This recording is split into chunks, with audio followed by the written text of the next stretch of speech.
Anton Cooper is counting down the days to the Commonwealth Games in Birmingham later this year, with his sights set on another gold medal. I'm counting down the minutes to the end of the show. Anyway, we caught up with Anton thanks to our mates at Torpedo7, #ad. 5 minutes to go. Anton Cooper has been a professional mountain biker for 11 years now, and somehow he found a way to turn his hobby into a career.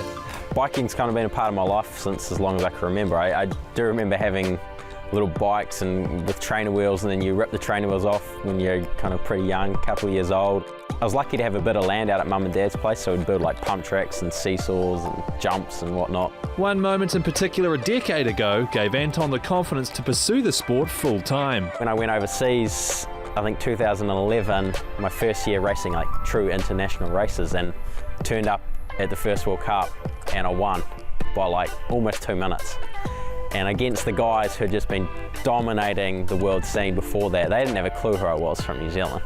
The 16-year-old kid like turning up and beating them all. So, man, that was for me the moment where I kind of realised that this is for me. At 19 years old, he won a Commonwealth Games gold in Glasgow. He then followed it up with a silver in 2018.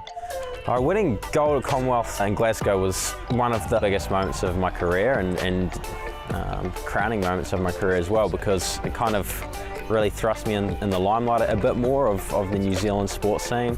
In terms of emotion, like the feeling I had when I crossed that line is only comparable with winning when I won the 2015 Under-23 World Champs. Like, there's no feeling that can replicate that. Not in everyday life. I feel like it's a feeling you only get from sport. And after finishing 6th at the Tokyo Olympics, he's thirsty for some podium action in Birmingham this year. For me to go there and have another crack at another medal, I have a gold and silver there, and silver last time. I'd love to be back on that top step again. And you know, it was a close race in Tokyo as well, and I felt like I was in with a really good shout at a medal. I didn't quite come away with it, but you know, having a good race at Birmingham at Com Games would be certainly pretty sweet.